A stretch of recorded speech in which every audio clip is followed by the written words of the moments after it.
All right, everybody, in the first ever installment of the Narcissectomy Book Club, first and probably the only installment. Now, I started a book on Audible called Sex at Dawn by Christopher Ryan. Been listening to it for about an hour, and already I am extremely captivated. It is exceptionally eye-opening. So much, just about everything that I have listened to corroborates a lot from my life. Either things that I knew and understood and could explain, but more importantly, things that I had experienced that I could not fully explain. So it's a great book, and I'm not gonna muddy you down with too many details right now because I'm still in the first few chapters. But above all else was this statement. The statement was strictly from the genetic predispositions of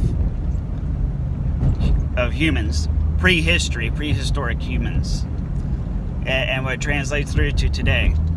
We all know the male prerogative is to go spread seed, blah, blah, blah, blah, blah. We all know that the female prerogative is to choose and select a mate that can provide security and provide for her and her children. Particularly the notion of whether or not he would be able to adequately protect her, support her, and provide for her after birth and during breastfeeding. That's what we know. However, there are certain details that are not included in that, and this is where I felt it was really prophetic. So, and think about this.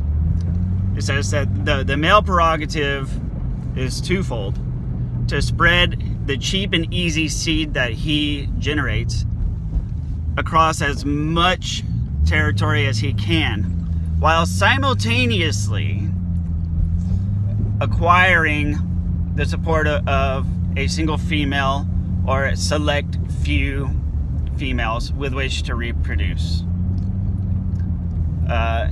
So it's a plurality there. So this makes a lot of sense, thinking about in terms of men who are in long-term marriages, relationships, and yet consistently cheating. Now, the female side of it is she has to practice discretion with her metabolically expensive limited supply of eggs and the suitors for which she selects. But her prerogative, after she selects a provider mate, a mate for providing and for security, she is quick to raise her skirt to the square-jawed, genetically superior males who are superior to her provider mate, especially around ovulation. Also a pattern that makes a lot of sense from my personal history with fidelity, infidelity, marriage, divorce, remarriage, paternity, family rearing, etc. Both of these statements make a lot of sense for me. I'm a talker, I'm a reader, I'm an observer. I do a lot of observing, a lot of reading, and a lot of just trying to general shit understanding, right? I really try to dig deep down and understand some of these things. Case in point, this guy over there is pushing a lawnmower wearing where it looks like a Hawaiian swimsuit. He definitely looks like what you would call the quote beta male provider. I'm driving through suburbia right now on my way to get my kids. Actually, that dude really probably has nothing to do with it, except for the fact that here I am talking about the provider male, right?